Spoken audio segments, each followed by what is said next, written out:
International Scale Modeler. I'm Lee. Today is the news show for August 2016. As you can see, we're trying something a little bit different this month than the normal. I'm going to start filming from locations around the island, and I've started with this one. Now this is a little cove, let me just move out of the way for you, called Binadali. It's a lovely little cove. The beach is just down there behind that tree. Fantastic little beach. Not many people know about it either, so you don't get a lot of holiday makers there half the time. But just over here behind me, well, it'll be that way, or that way, is a cafe right on top of the cliffs overlooking, which is about 50 foot from where I'm filming, and it's absolutely fantastic view. Lovely spot to spend the evenings drinking a few cervezas and having a cigar and whatever. So very nice indeed. But I thought I'd try this new format. Please let me know if you like it, if you don't like it or whatever. And also it's not just me sitting down in a chair as well. As you can see, I'm moving about, and hopefully it's had a bit of interest. And we can do lots of things with the background and everything now as well. So I have got a big camera coming hopefully in the next week. So for next month we should have recorded, uploaded in 1080p and everything, much higher quality camera and everything. It's actually a professional camera, so fingers crossed things will get even better from here on in. And I'm really starting to nail down on Final Cut Pro and try and find lots of processes in it and things like that, so to help make the new show experience a lot more fun for you guys, rather than just me sitting in front of the camera going blah blah blah blah blah. So hopefully you'll like it. Anyway, coming up on today's new show, we've got obviously the forum updates, the GBs, the SiGs, the prize winners for last month, the prizes for this month, Paul's current build update. Unfortunately I haven't got a build update again this month, I just didn't have time unfortunately. We've also got reviews from Paul on an Iwata HPC versus the HPB, so that'll be interesting. And for me, we've got a book review of the Ammo Airplanes in Scale Greatest Guide. So hopefully that'll be okay for you guys. But I think without further ado, it's time for Ultimate News. Okay, welcome to Ultimate and ISM News. First of all, we've got a big restock of minions from Retro Kit coming in. Hopefully by the time this video goes up, or within 2 or 3 days of it going up, there'll be a huge stock of minions and all the other things like snow speeders, all the Star Wars stuff and things like that. Still a couple of things we're waiting for, but unfortunately his casters just can't keep up at the moment, which is good news for us and for him obviously, but it does mean that we keep running out of stock. So bear with us, but there is a huge stock of minions coming in. Just to also let you know, we had a competition on Facebook recently. Now, I don't know if you know, but we only have, if you're not a member or liked our Facebook page on obviously Facebook, there's a new thing on there where we do competitions just solely for Facebook people, where you can win Ultimate Modelling Products, goodies and things like that. We've just done a competition last month for Metal Earth to win £100 worth of Metal Earth. And Dick Clark here, this guy here, with his prize, won the £100. What we did was just do what we do with the monthly prize draws on ISM. We just basically go, get everyone to like and share a post, and everyone who shared it gets entered into the random number generator.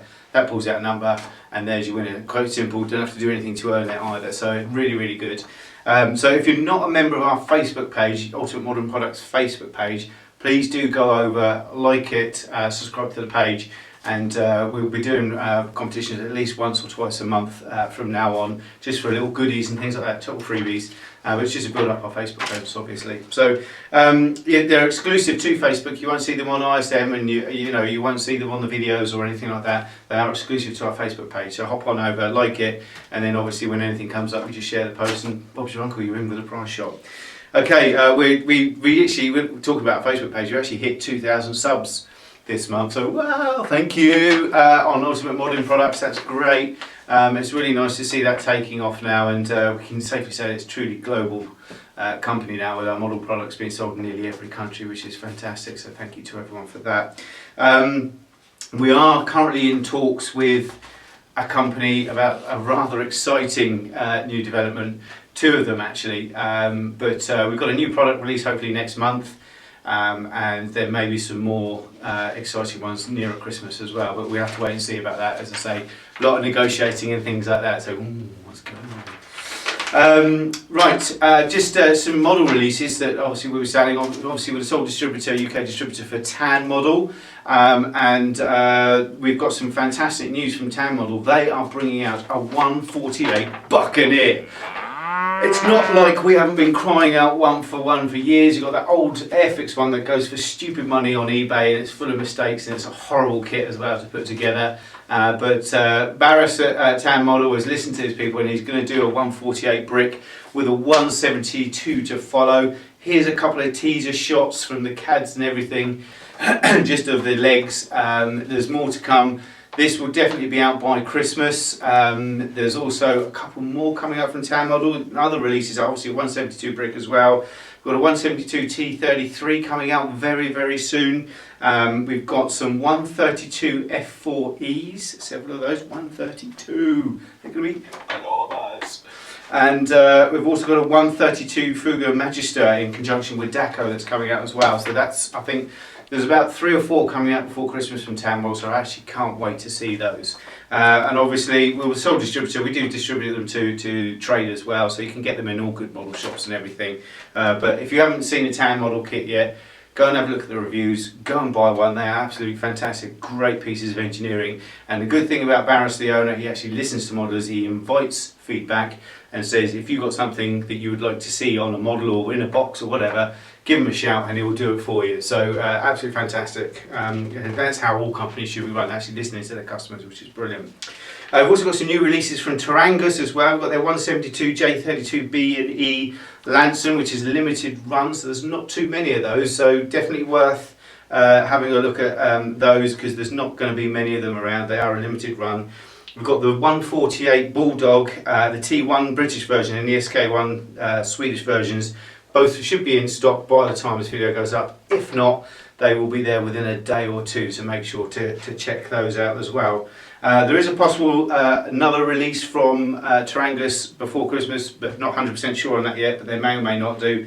We've also had a restock of the Vigans and all the aftermarket as well, because the aftermarket tends to do quite well. So that's all being restocked as we speak at the moment as well. So if you're any of those things, just head on over to our umpretail.com and have a look. Also, sorry, a lot of UMP news this month. We've got the new Aizu Micron masking tape in stock as well. Well, this masking tape is fantastic little stuff, and it comes in sizes from 0.4 to 2.5 millimeters. So you get some very fine lining on your canopies and things like that. Good for pinstriping as well, all sorts of things. It really is a great tip. It's kabuki tape, it's advertised as kabuki tape from the manufacturer. There will be a review up on ISM during the course of this month regarding that, so look out for that. We've also got a full restock of all the Freedom model kits coming in within the next, I would say that'll be the next 5 days from when this video's got, and it will include their new one, this one, which is the F20C, and that looks very nice. It's got full armament on it. It does look a beast and a half. I know they're all what if projects, but they do look rather nice, I have to say. Right. Also, I think that's it. Oh no, just one more thing. Obviously, with ISM news and that, I don't know if everyone, I did say it in the last news show, but Paul is doing a live at the bench every Tuesday and Friday night. And if you haven't seen one yet, you should get yourself over on a Tuesday where you've just got a group of modelers modelling live, Q&A sessions. Tuesday nights is build night, where they concentrate on the subject and just build through that. And if you've got any questions or anything like that, then you're welcome to ask Paul and the guys that are there, all experienced modelers, which is fantastic. On Fridays they do a free prize giveaway. Now we've had some fantastic prizes so far, which are clicking over as you can see here, donated by E-Models, Ultimate Modelling Products, and even members as well have donated some prizes towards it as well, which is fantastic. We'd like to say thank you to everyone for that as well. Really, really nice that you've done that for us, and really helps. We've got Fridays, we've got Q&A sessions, and we've got special guests come on as well. We've had Scale Model Medic, aka John Hayward. We've had Will Patterson.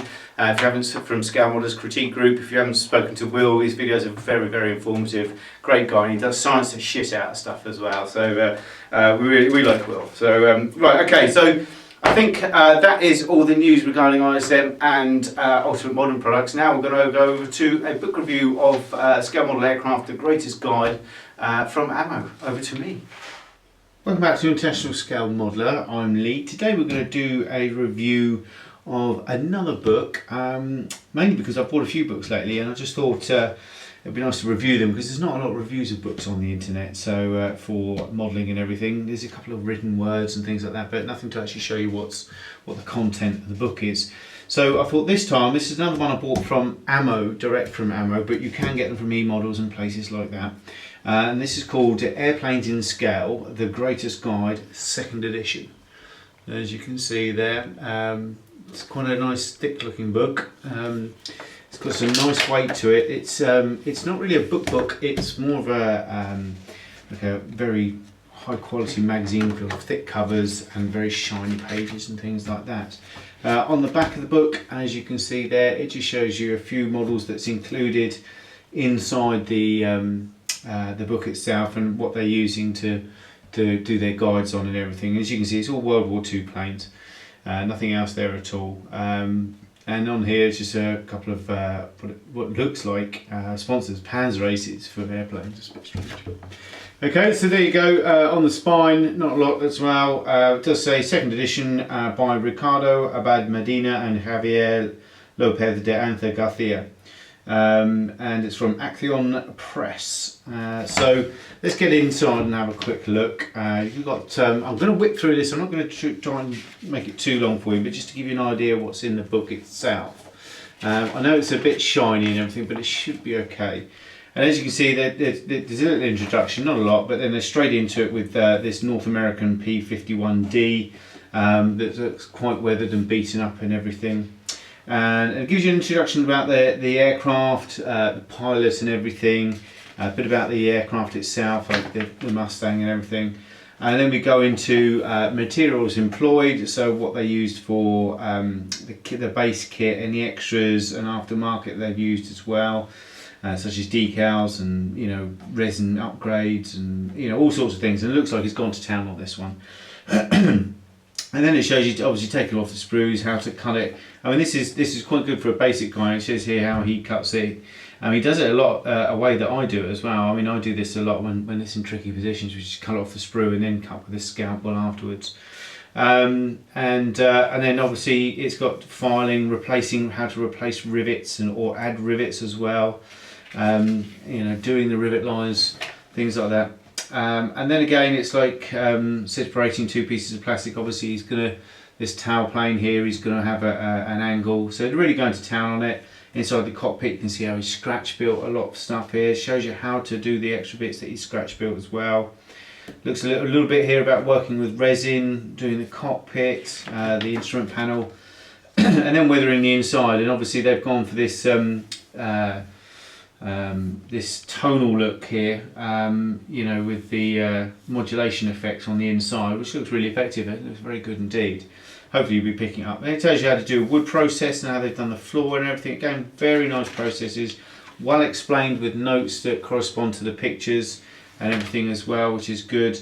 And then going through again, obviously like using a wash inside, like our UMP dark dirt and things like that. How to make that. It does look very effective, and he's done really well with that. I think that looks really nice, very nice indeed. Good modeler. And then again, it's just going through about rescribing. Looks like he's used hypodermic needles to recreate the machine guns, which is a fantastic little idea.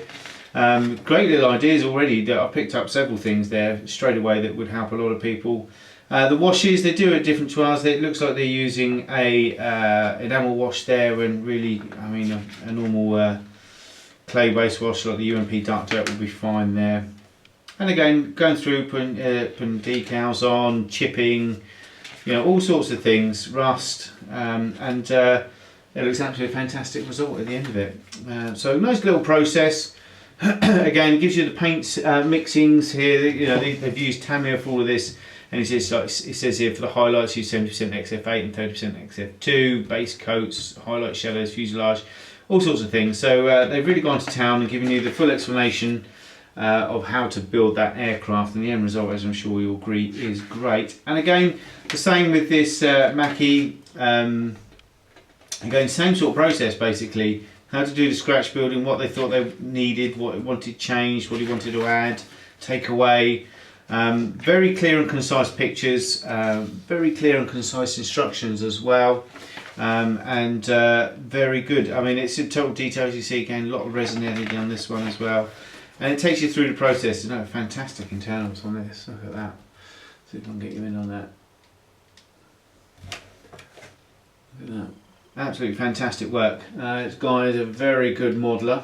And I would say it's going to be the same pretty much all the way through the book. Now, if you read this end to end, cover to cover, it's looking like they use a lot of the same techniques. I think the first two modelers are the same people, and they use the same processes for each model. So it'd be one of those that you'd pick them up just by reading them. I mean, I like this sort of hypodermic needle one. I think that's great for a machine gun because it's actually got that hole. It's got, you know, it's fantastic. I didn't think of that before, so that's fantastic.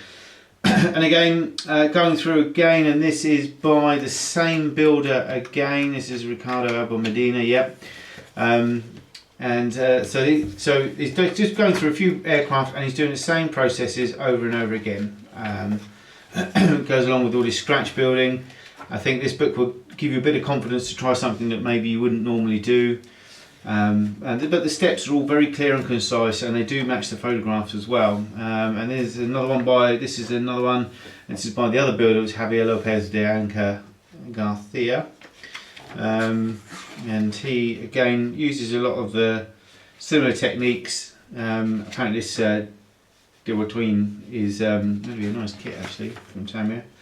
I'm pretty sure Paul's done it. I'm not 100% sure, but I think he has. Again, similar sort of processes, different ways of doing it. He's got a scratching method there by the looks of it, where he's scratching up his stuff. But again, things like using the cellophane to mask large areas and just edging it and stuff like that. A lot of people don't realise that they can do that. And you can see how he's got this paintwork's come up absolutely lovely here on the towel and everything. Really is a nice looking kit, and he's doing a lot of this fading. I don't think he's done any pre-shading. Let's just go back a second. No, he's done no pre-shading, it's all post-shading. And again, looks very effective. I think that's probably a little bit over. These bits are fantastic, the nose and tail sections, but the main body looks a little bit comic-like, if I say. But I mean, I think all models are subjective, and to be honest with you, I don't think there's a right and a wrong way to build or paint a model. You do it how you like it. A lot of these people saying, "Oh, it should be done this way, it's got to be done that way," then you know they haven't really experienced life, because they should experience different things. But again, the processes are good. There's nothing different all the way through the book. It's just basically showing you their step-by-step guides of building these. How many are there? 1, 2, 3, 4, 5, 6, 7, 8. 8 models by these two builders, and they're very accomplished builders. They're absolutely fantastic looking models. I like this kind of effect. I think it's a little bit too cartoony, but I do like it, and I think anything like that has a place in modelling. That looks fantastic. But it's one of those things. Again, it's all subjective, and it's all down to your personal preference. And if you like it, then so be it. It doesn't matter what anyone else thinks, to be honest with you. And then you get to the end of the book, so we've got that finished, and then it's got a tools and techniques guide at the back.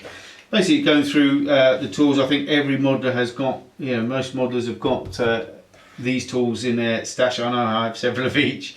And then it tells you techniques like for cutting off of the sprue, for making patterns on tyres, for adding extra areas around with plastic card, burnishing, cutting resin, clean up, sanding, how to measure your wings, and rescribing, drilling, punching, riveting, gluing techniques and everything. They're not in depth, but they just tell you the little thing here about working with photo etch. It doesn't really explain the process, but it gives you some pictures to look at. Using decals, gluing sheer styrene, which is glass, I would imagine. Opening registers. Okay, so opening hatches, how they do it and everything. Again, really easy, simple steps. It's not rocket science, a lot of this. acrylics with an airbrush, how he uses colouring pencils as well. Not something I'd like to do, I've got to say. Acrylics using an airbrush, masking techniques, applying oil paint, which is a dot technique there. You've got the chipping salt technique, sponge technique, and hairspray method. Obviously they go through all of them through the book and everything. And then you've got an index at the rear. And it looks like other books that they produce, and a picture of the mugshots of the builders there. Both Spanish. Here in Spain, modelling is massive. Not on the islands, not on the Balearic Islands where I am, but mainland Spain, modelling is absolutely massive. It's a real popular hobby. But then there's just adverts at the back and things like that. So overall, I cannot remember for the life of me how much this cost. I think it's on eModels for about £40. And for £40, it's expensive for a book. I have to say, 40 quid is a lot to spend on a book. It's got good depth, and it's over 200 pages. And the techniques involved are good, and they will, if you're even if you're an experienced modeller, you can learn things from this book. So I've had to flip through it a couple of times now.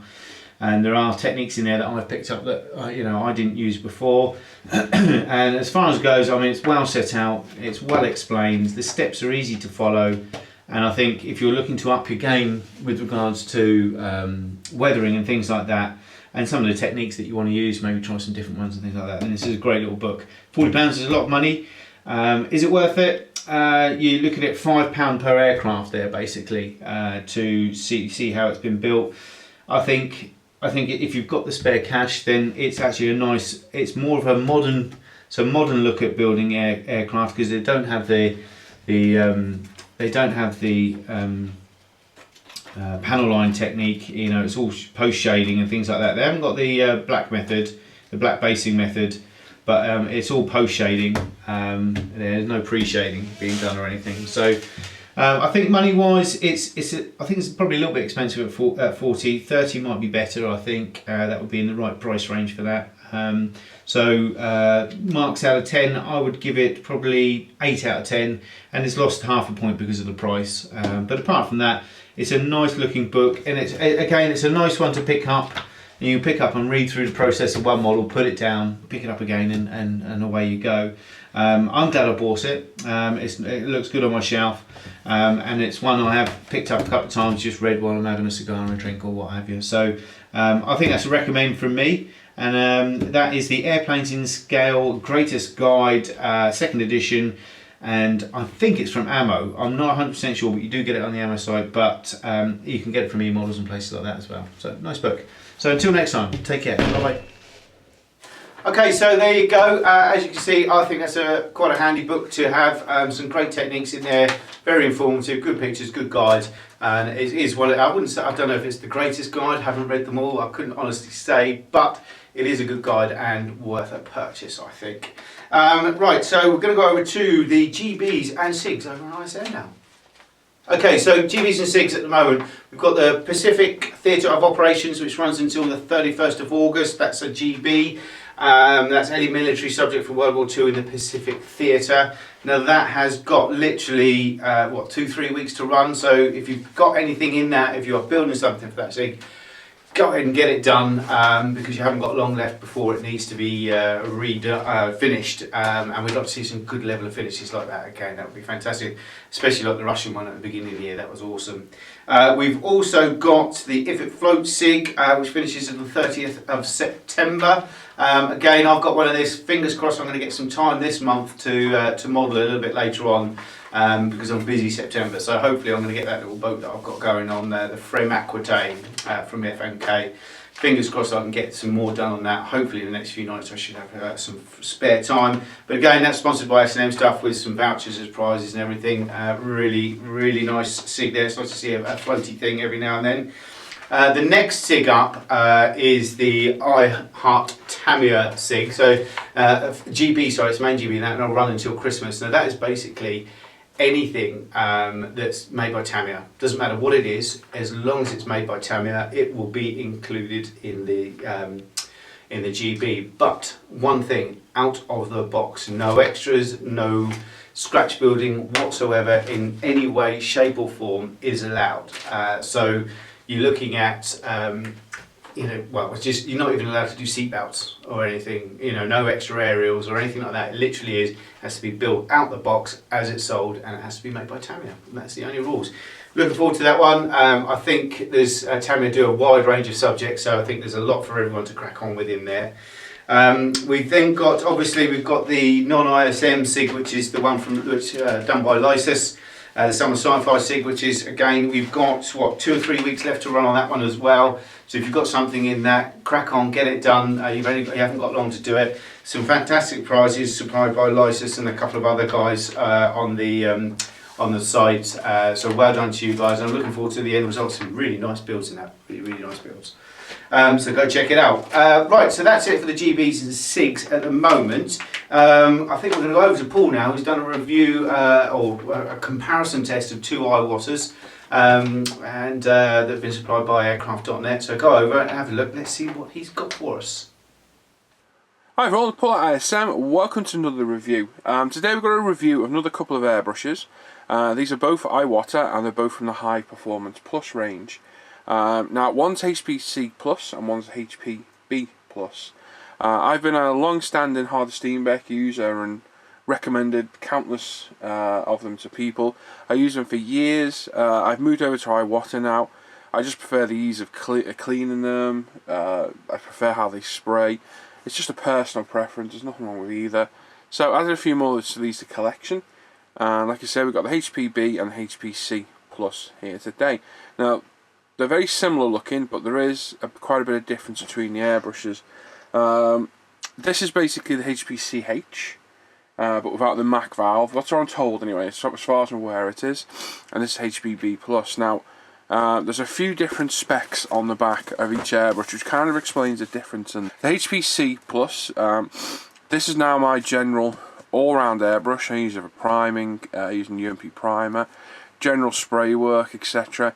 Just run-of-the-mill stuff. Now, it's a 0.3mm needle, but it's a progressive tip.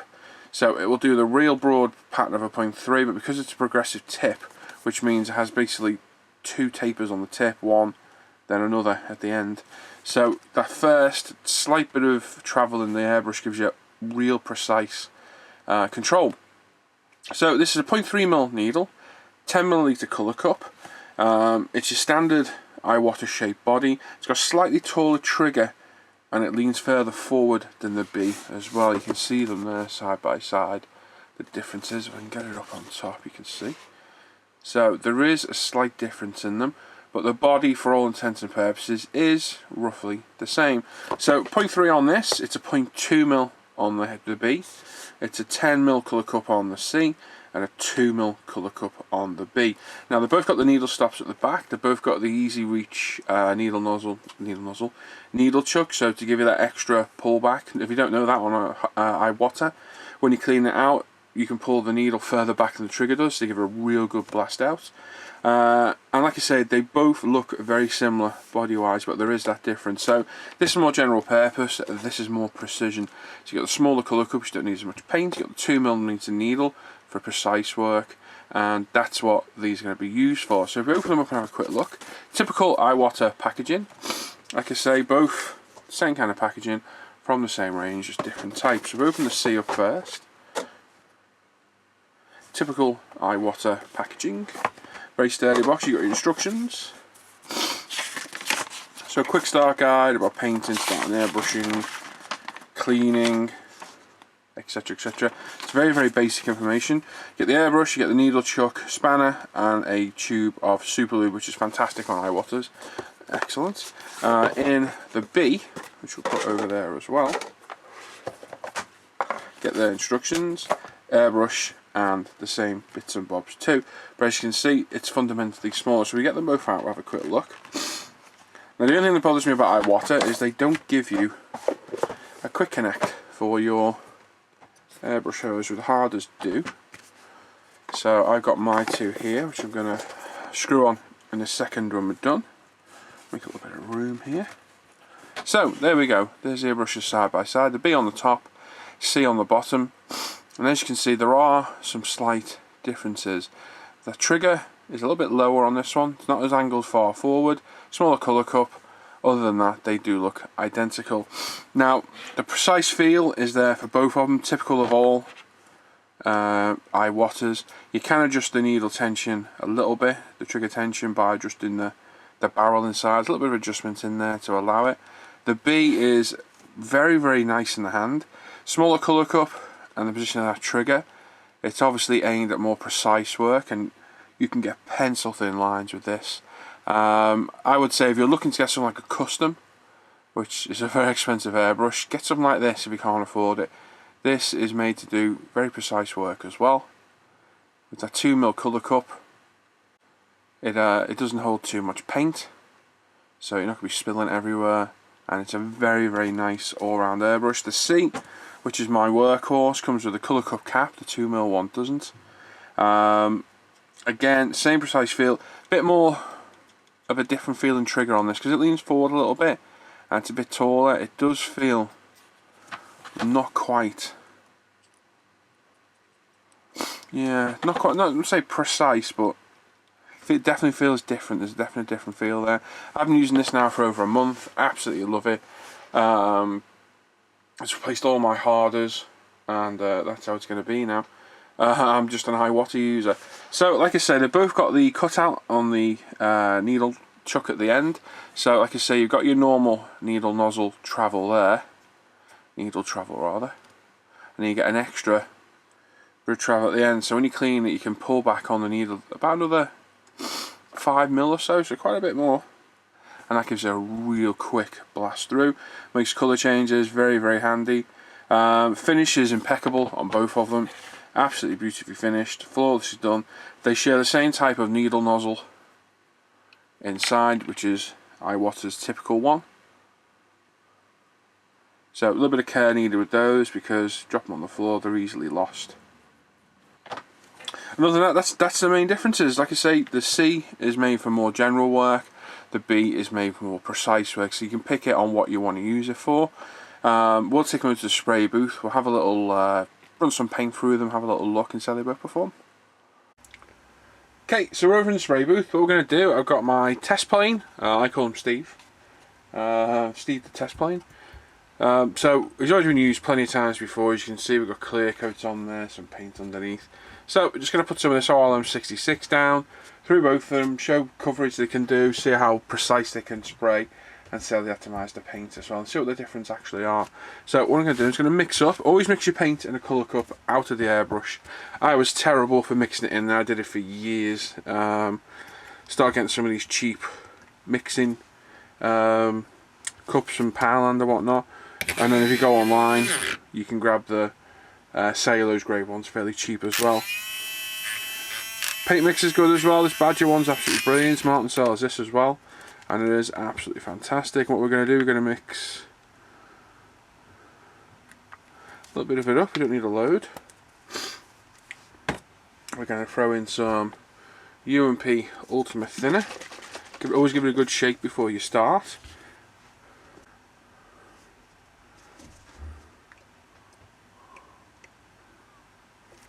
Not a lot, we don't need a massive amount. Pop that in, pop that over there out of the way.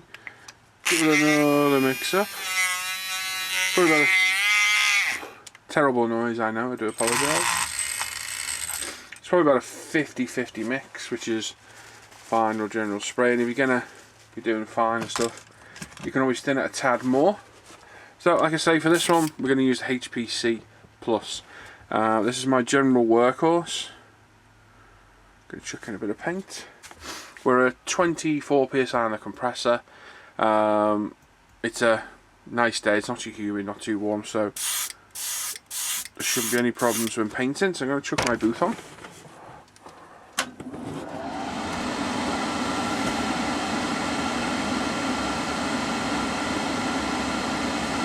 And we're going to pick the right hand side of the wing for the CH. Now, it is glossed, so I'm not sure it's going to cover like, but we shall soon see. The coverage is great on this, it atomises the paint absolutely beautifully. problem at all. Coverage is really good.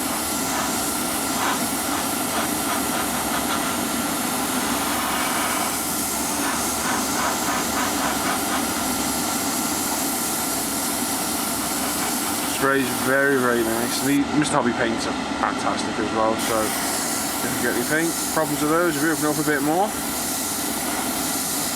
put a ton of paint down, see how it sprays.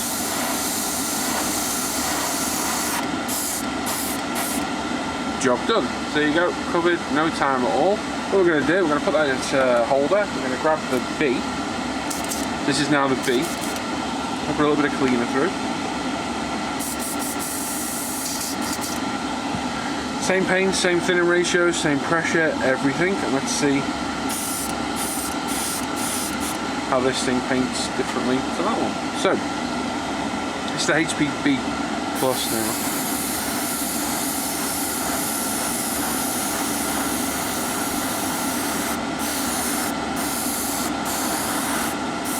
So the cover is absolutely fantastic. No problem at all. I would say it does atomise the paint a little bit better. It seems to be laying the paint down a tad smoother.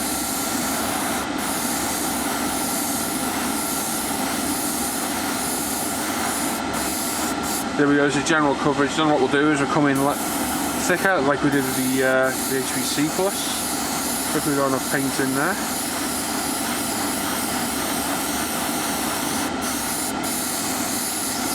And there we go, she's empty. So we've got about the same level of coverage. I think the B covers ever so slightly better. It seems to atomise that paint a little bit more precisely. Very, very nice. Now the finish wasn't perfect before we started, so ignore anything of that. I was just looking at coverage. Nothing wrong with either brush, but it just does show you the level of atomisation difference. So I'm going to put some more paint in this. I'm going to put it to one side again. We're going to grab the HPC again, clear it through, and we'll try some precise work. So we'll use the blue side of this wing. No, we'll use the tail. So we'll use this side of the tail.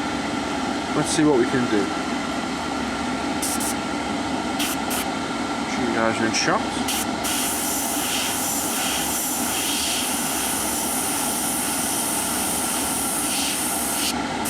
So I can write my name.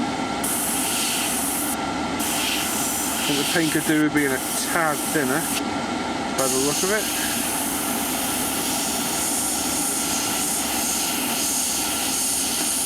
You get squiggles nice.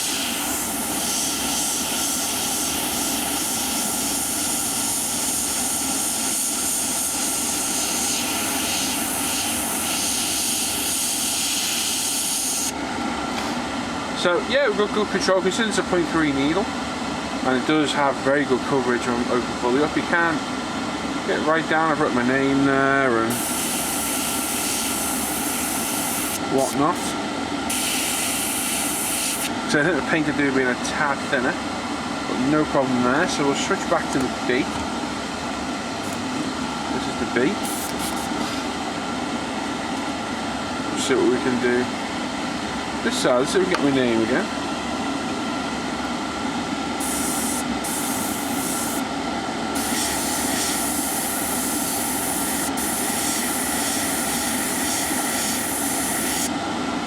No problem there.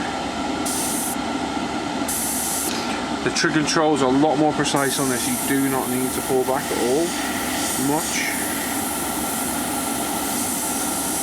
There's a big difference in that trigger control. As you can see, the finer lines are easy to do.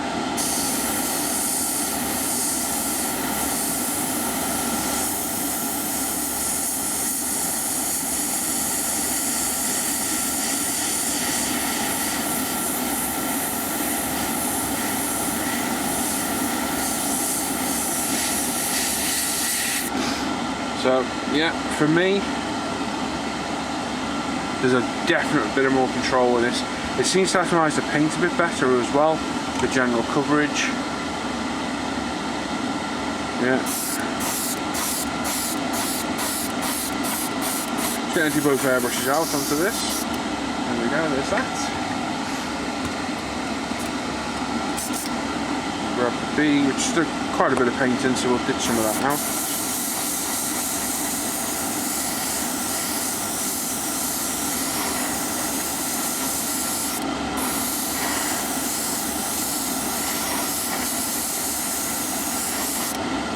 And there we go. So I'm going to turn my boot off.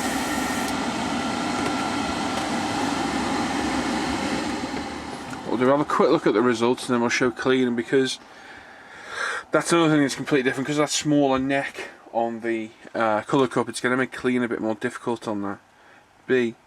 But there's a definite difference in control.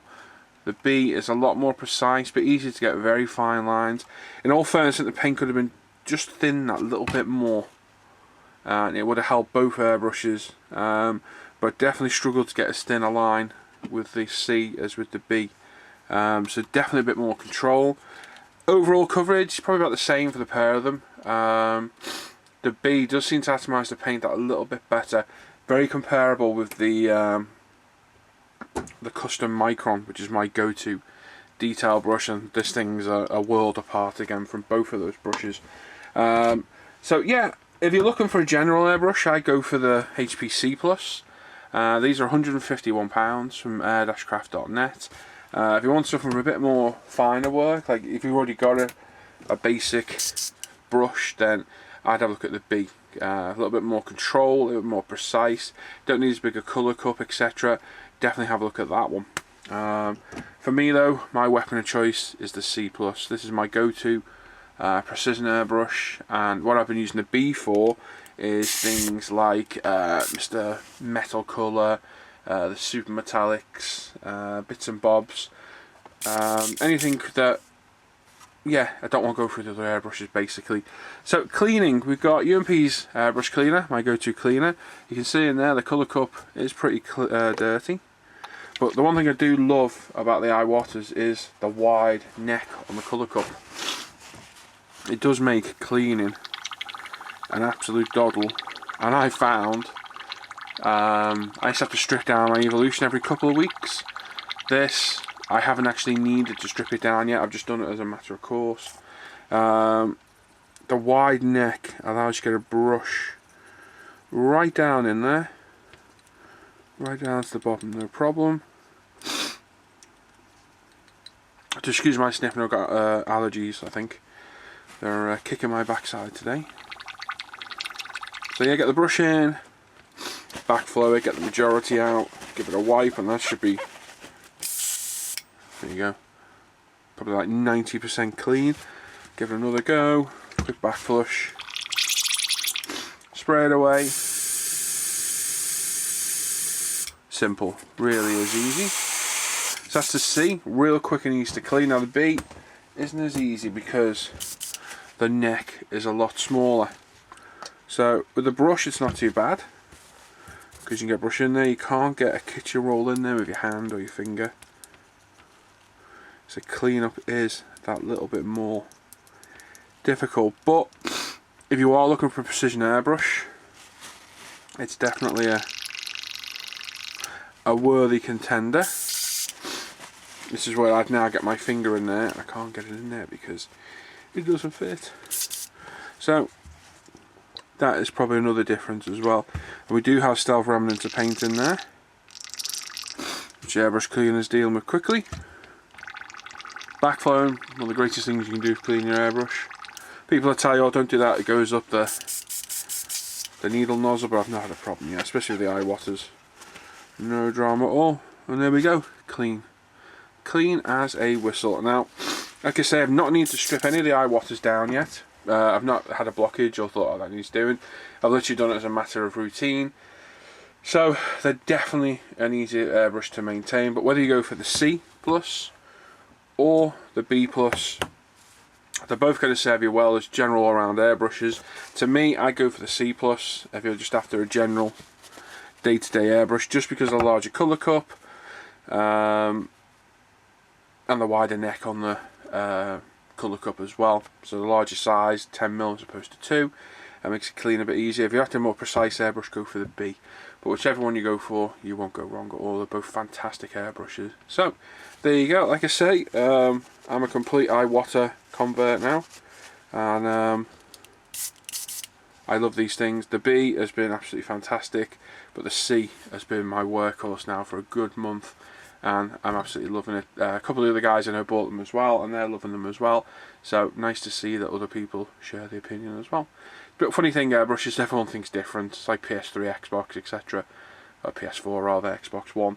People have all varying differences, Mac, PC.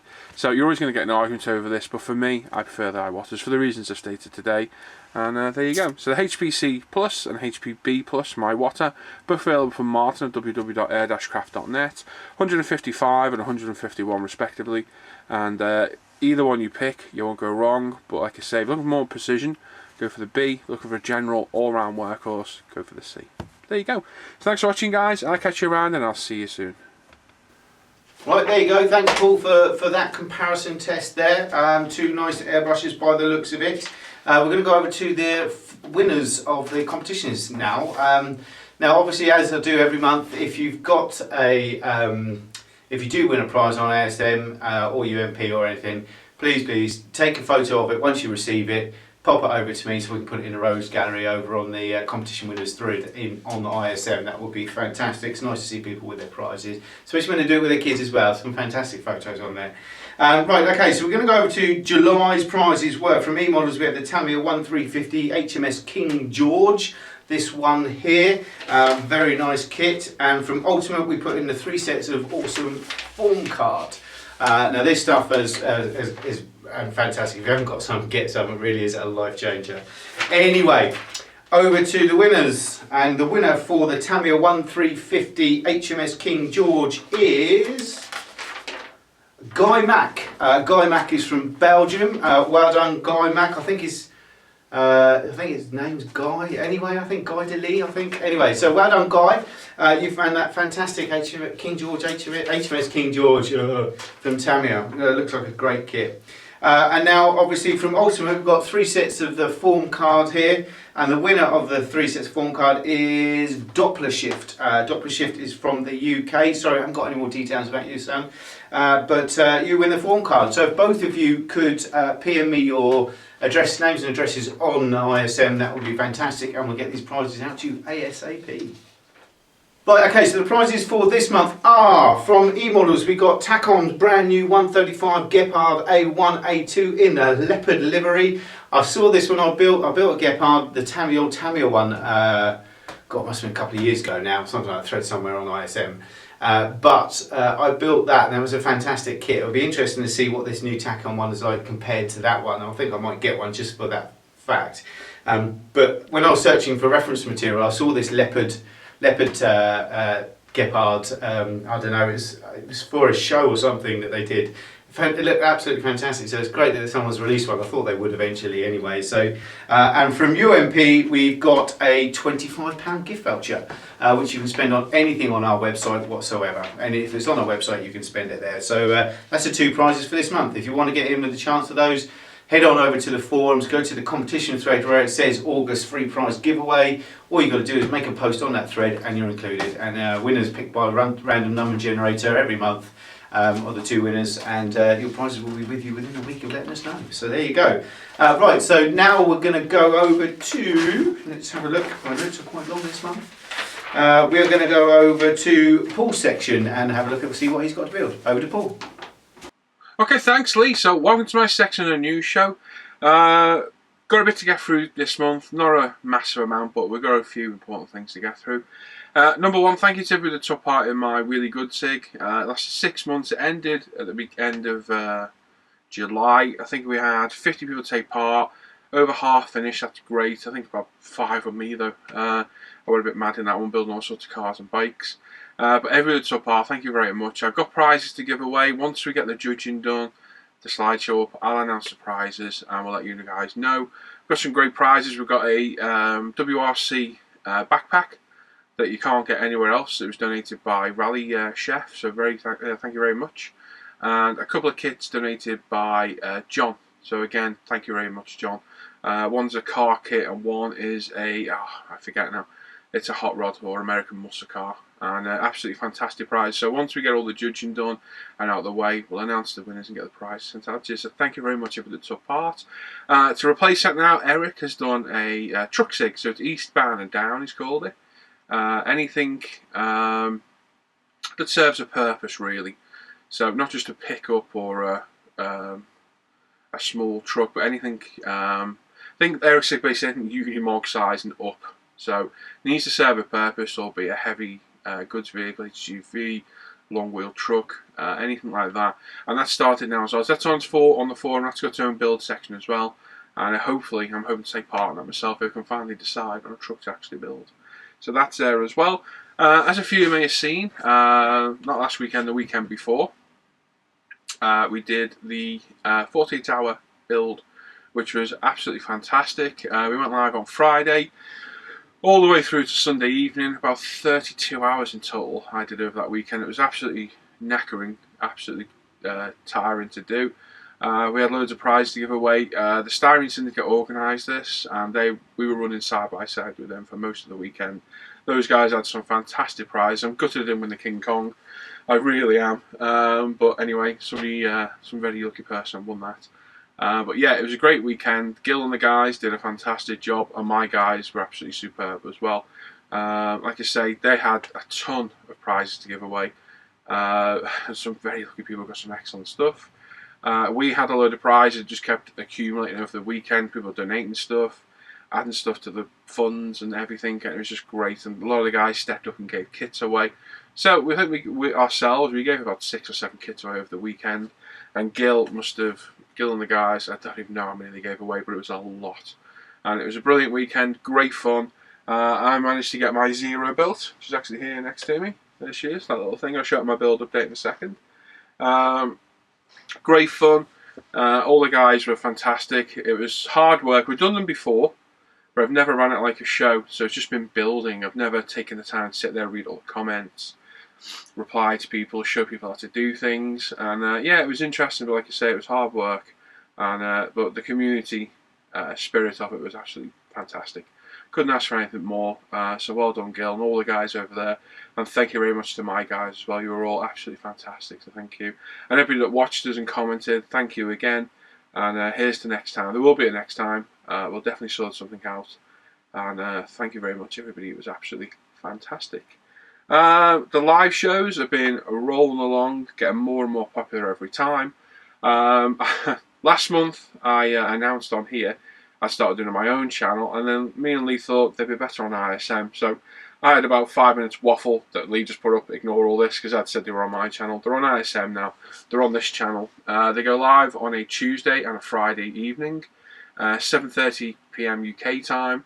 Tuesday's build night, so it's a little bit more informal. We're just building away, chatting away, asking questions. Friday we try and make it a full night show if we can. I don't model, Les doesn't model all night. And we give you the attention all night. The chat's very busy, very active. On a Friday we have giveaways, sponsored by eModels, UMP, air-craft.net, us guys, people have donated things very generously. So people like Mark has donated an F-16. We've got James Skiffins donated a Hasegawa Sea King. Chris Hales has donated a trans kit from his C1 Models company, which is absolutely beautiful as well. Who else we had? I forget your name, I really do apologise, but I know people have donated all sorts of stuff to us, and it's been absolutely fantastic. I'm sure another name will pop in my head. I'm pretty sure there's another one. And the guys themselves, Sam, Andreas, Ivan, all stepped up to the plate. Because the live shows are on our ISM channel, we clean them up a lot, so we're trying to keep the swearing, the vulgarity down, keep the subject matter on modelling related and not drifting off. It's quite hard to do with 6 or 7 guys in there. We're also trying to keep the how should I explain it? We don't want anything on there that will offend people, basically, is what we're trying not to do. Sadly, we've had some swears slip through, and we decided to set up a swear jar, which over the weekend hit about £120. It was £5 per offence. So burping, swearing, anything that disturbs us, that's it, you're fined, and it goes into a PayPal account. What we're doing with that money is we're putting it back into buying prizes for you guys. And that's one of the prizes this week. We put about £70 in out of the kitty, and we bought a gun down kit, a stand for it, a marker pen for it. So that's going to be a prize this Friday, as well as an e-model supplied Jaguar Le Mans car, which is beautiful. Future dates, we've got a beautiful Tamiya Ducati Panigale with a fork set to give away. Chris that kind of donated that resin trans kit for the Camaro. We're going to buy the Camaro kit to go with it. We're just going to keep giving back. So hopefully we should have 2 prizes every week. That's the plan. So Fridays, tune in. All you got to do is watch, follow the directions, and it's just as simple as commenting in the YouTube chat. That's all you've got to do. Just pay attention to our instructions, and you need to stay tuned in from 7:30 till midnight to win these things. It could be at any time. There's no specific time I'll do it. And it's on International Scale Modelers channel, and if you're not subscribed, click subscribe now to us. And like I say, Tuesdays and Fridays, come and have a look. We advertise it all over Facebook, Google+, and come watch the live shows. Absolutely fantastic, getting busier and busier. We had 113 viewers at one point last week, 600 views altogether over the 6 hours, which is great. The chat is crazy busy. You guys are in there talking away to each other, asking us questions, having a laugh and a joke, and it's just great. It really is an absolutely fantastic thing to do. So we're really enjoying that. The builds, could be a bit stalled in my builds. I'll explain that in a minute when we go to the bench. A little bit of the mojo sapped, I think. All I've built over the past month really is Bandai clip together things. And the other day I started my other bike, because then that was part of the problem, that Ducati was sapping it a little bit. So I started my SR 500. A couple of days ago I started a Meng 163 Comet, and that's rejuvenated a little bit. So hopefully we should be okay there. The 109, I keep getting asked, and guys, you've got to understand, I'm not doing a video for it every week. It's not going to happen. This build's going to take months to get through. It'll take ages. So if you want to build your plane, go ahead. Just please stop constantly asking when's the next part going up. I'll release them when I can. I am busy. I'm busy with UMP, family life, and I want to model myself as well. It is my hobby after all. So please understand, please stop asking. The videos will go up when they go up.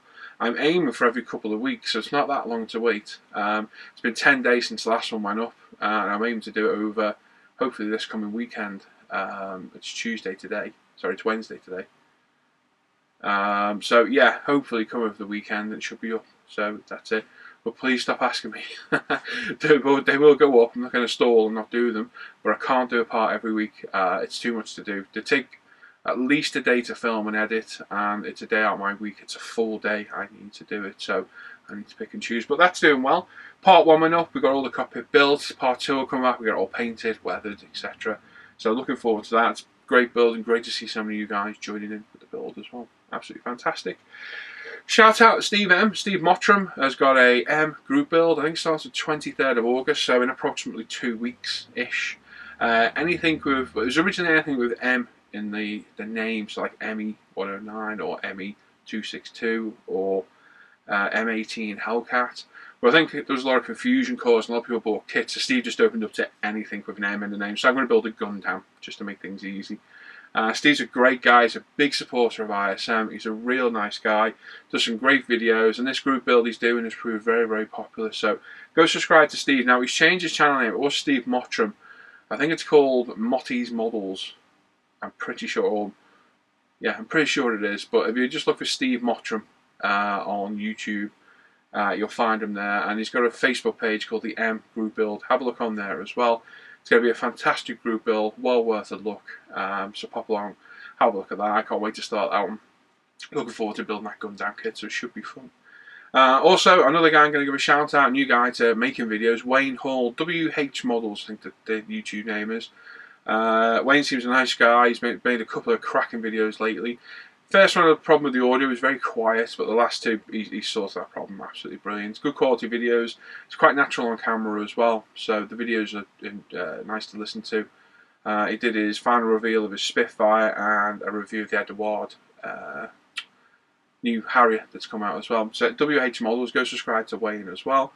Well worth a look. And obviously subscribe to the usual subjects, my guys. You've got Eric, the Corsair man. You've got Ivan, Northern Modeler. We've got, who else? A few other guys are going to start doing videos. Les will. I think Tim's going to. Brett's going to. I think he's already got one up though. I'm trying to think. High Altitude Hobbies, I think Brett's channel is. But they're all the guys that are always with me. They're my crew as such. And have a look at those guys as well. Trying to think of anybody else who joined us. Yeah, you got Si Scale Models, Simon Jones. Another great modeler, quite natural, very natural guy on camera actually. And he's got a good setup, so he's going to do some great videos and some great work. So have a look at Si Scale Models as well. Trying to think if there's anybody else I said to give a shout out to. I think that's it. So yeah, there we go. Go check out all those guys. Steve M, WH Models, Si Scale Models, Northern Modeler, and have a look at Eric, the Corsair man, as well. There you go. So what we're going to do after that waffle, so I've waffled on for ages, I said I had a lot to get through. We'll head over to my workbench, have a look at all the builds I've done over the last month. Okay, so here we go, we're over on the bench. Run through quickly what I built over the last month. Now I don't ever showed this guy, this is Bandai's Boba Fett, so 12 scale figure, all clipped together. It went together flawlessly. I built this, well, started at one of the old live shows on my old channel, and apart from clipping parts off the sprue, clean up, clip together, job done. Very nice, a very simple and very easy build. As you can see, it does still come to bits. We've got a bit of white tack holding them together there. Plan for this in the future is I'll strip him down, give him a good paint up, weather him, and do him full justice where he is. But for a Clifford kit, it's fully articulated. It is absolutely fantastic. Very, very nice figure. So yeah, first one of these figures I built, and went together without a problem at all. Like I say, it's fully articulated, so everything moves, all the shoulder joints, arm, legs, hips, head, everything moves. It comes with a couple of different options for weapons. You've got his blaster pistol, his rifle, his rocket pack, his flamethrower on his arms, etc. So very nice detail. Like I say, I'm planning to strip him down, repaint him, weather him up, and hopefully make him look a little bit better. So we built that. I don't think I showed that last month, I forget what I showed. One thing I did buy last month for one of the shows, and it's Les's fault, I'm going to blame Les, my first ever Gundam. So I bought this guy, built him up, his blaster's a little bit loose, his hand could do with gluing a little bit. Again, built completely out of the box. Very interesting to build, very, very different. They're certainly out there with things, but I bought a few more. I bought that Samurai one I reviewed a few weeks back. And I've even bought a perfect grade, a big 1/60th scale one, which lights up and everything, so that should be interesting. Very, very interesting. Again, fully articulated. Everything moves, all the leg, hip joints, arm, the lot. Comes with a shield, his blaster rifle. Comes with two light swords as well. He's got this rocket path thing on his back. I don't know much about the Gundam stuff, if I'm honest. But certainly interesting, certainly out there for sure. But I enjoy building it. Nice and easy, no glue involved, no painting, no sticking of anything. The only thing to stick on was the stickers for the eyes and on the backpack at the back. So nice simple build, and like I said, probably going to leave this one as he is, out the box. The next one I do, we'll probably paint up a bit, and the perfect grade will definitely get painted. I'll work my way up to getting them painted, but quite an enjoyable build, definitely different, and yeah, it whiled the night away quite well. So yeah, good. If you've not tried a Gundam, give them a go. They get popular and popular now on ISM. Like I say, I enjoy building them. Hopefully, there'll be many, many more in the future. Now, because I got looking at Gundam, I also found these. I remember Zoids when we were kids. They were little clockwork or battery-powered toys. Now, they were cheap, nasty toys back then. You got the little figures that sat in the heads of them. And like I said, they were cheap, nasty toys. I enjoyed mine immensely. I had a Stegozoid and some sort of T-Rex type one. They were great. Now I found a company, I think it's Koto Bukia, is it? Yeah, there it is. In fact, there's the box for this guy. There he is there. See, Iron Kong, little mini D-style one. Very, very interesting. Again, clipped together. There's the company there at the bottom. Koto Bukia. Can't say it. This one cost about £18 from Hobbylink Japan, or somewhere it was over there, 1999 Japan. And again, clipped together, little mini figure, fully articulated again, fully posable. The mouth opens and closes, the head opens up to show the little figures inside, as you can see there. And you can have them stood up in his gorilla pose, or you can have them arms in the air. I've had him in a few different poses, and he's great fun. Now they do a bigger one of these, it's like nearly 2 foot tall.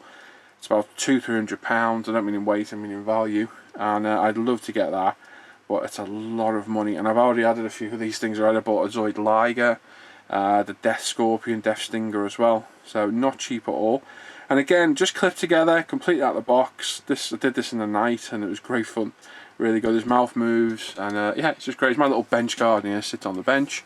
So again, what I plan to do is I'm going to paint him up in a very similar gunmetal colour as he's done there. And it was actually Lawrence Panzerbeard who had the idea of making him a silverback. So yeah, I'll probably pick out bits in silver and make him a silverback gorilla. So yeah, he will get painted at some point. They strip all back down, I'll glue all the parts, sand any seams, and make them look a little bit better. But yeah, that was great fun. And I've got a couple of other Zoids. One I'm going to review very shortly. I'll review the Liger, which is a giant tiger type thing. Absolutely amazing. So, like I said, the Mojo's been sacked a little bit. I don't know why. I think that Ducati 916, I just wasn't enjoying it. The bike was completely out of the box. Very easy build, a little bit mundane for me, and I just didn't enjoy it, and I was getting put off and off and off building it. So I just thought the other day, right, I need to start something new, and I did. And the Mojo's returned a bit, and I'm enjoying it a lot more now as well, which is good.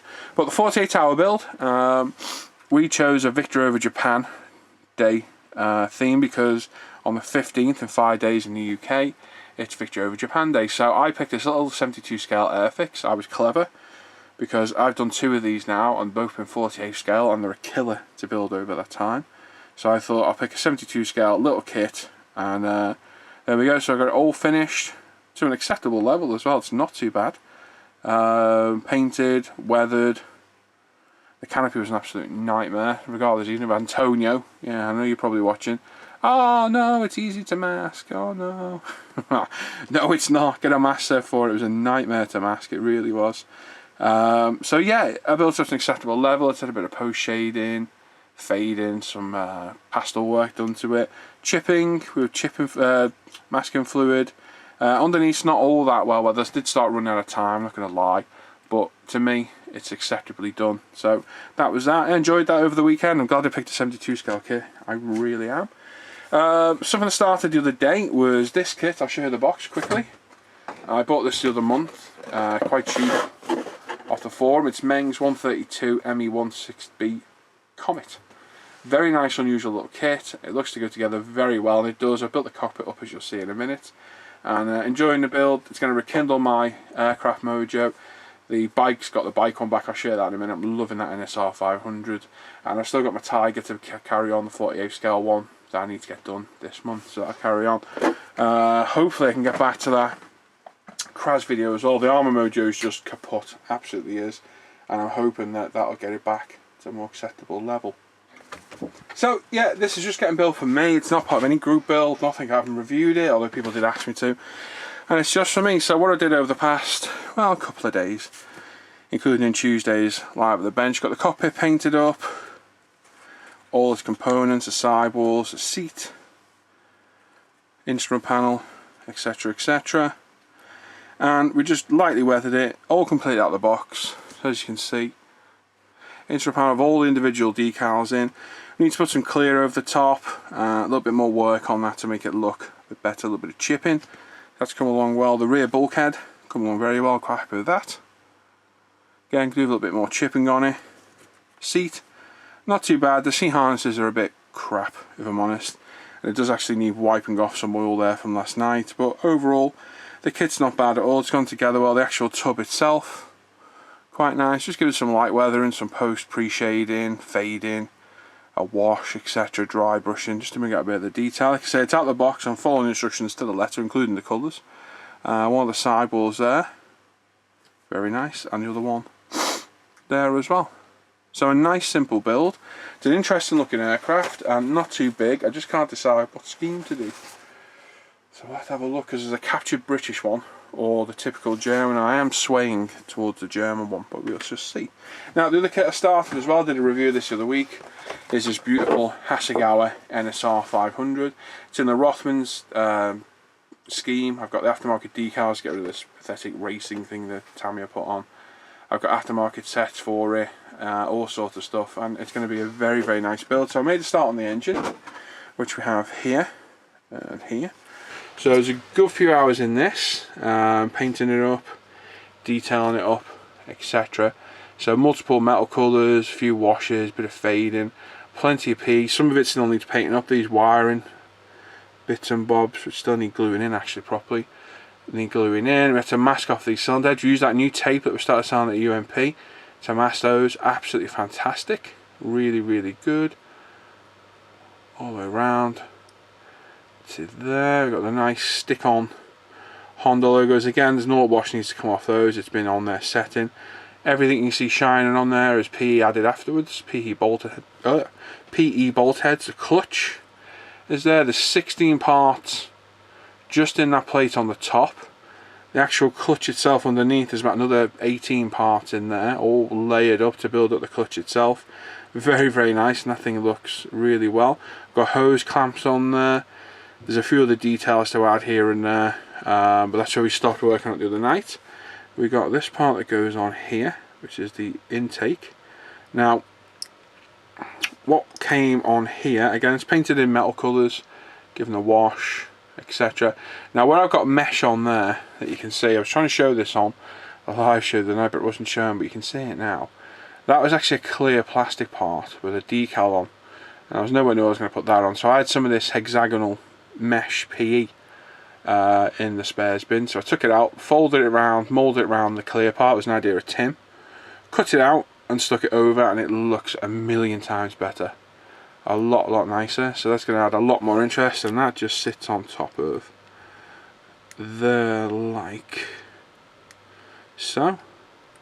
And it really is going to all tie this together and make it a very, very pretty looking engine. So still lots of work to do, you know. I don't rush these bikes, I do take my time, and I immensely enjoy building that engine, and to me I think it looks great. I've got a good reference book, so I've got good reference for the colours, how things should be, where clamps should be, clips should be, bolt heads, etc. And to me, yeah, really enjoying that one. So I think I'm back on track building, because I was getting to the point where I was coming in here and not doing anything at all, and that's really not like me at all. I'm always interested in building, always look forward to coming in here, and it was really starting to get me down and annoy me. But I think we've rectified the problem. These kits helped immensely, so I'm always happy to have a couple of these in the stash that if you just starting to get a little bit burnt out, just pick something up, you just got to stick together, push fit together, job done. Great for rekindling the mojo. Like I said, I got some great kits. I'm going to review the Zoid Ligo, which is an amazing kit. It's an awesome looking thing. Wait until you see that. It's absolutely fantastic. And I plan to build him as well over some point as well. So like I say, give it till end of this week, being the next week. Should have another 109 video up. I did mention to the guys about doing an airbrush guide video, very, very basic on airbrushing. I have done it before on the 109 vids, the old ones, and I will do it in the new one. But I think if we have a standalone video just covering it, it might be a good thing to have. And a lot of people have said it was a good idea to do, so we will do that as well. So there we go. So that's my build update and my little bit of waffle. I don't think I've got anything else on the go. No, not at all. The 109's there, but it's all packed away, so I'm not going to whip that out. You can see that on the video. We'll show it next month when it's all painted up, you can see it properly. So there we go, guys. I'll take you back to Lee. Thanks for watching, and I'll see you around. But there you go, thanks Paul for that. As you can see, he's not as prolific as he normally is, but he's been quite busy this month as well, along with the rest of us. So, but well done Paul, you've got some nice stuff on the go there. And hopefully soon we'll get that Kraz and everything done as well, so that would be nice. Now it's just to say, remains to say thank you for watching the show. Hope you've enjoyed the new format. Please do comment below if you do like it, then I'll carry on and I'll do some other interesting things with the green screening. There's lots of stuff, I've got lots of ideas, so hopefully it'll just make the show a little bit more interesting than me just sitting in front of a chair talking at you and things like that. But if you do like it, let me know, and I will come up with it, or even if you've got some suggestions, that would be interesting as well. See if you guys have got any suggestions that we can have, what we can have behind me here. But I just want to say a big thank you to all our sponsors, obviously E-Models, S&M stuff, and Ultimate Modern Products as well. Hope you've enjoyed the new show. Until next time, take care. Bye bye.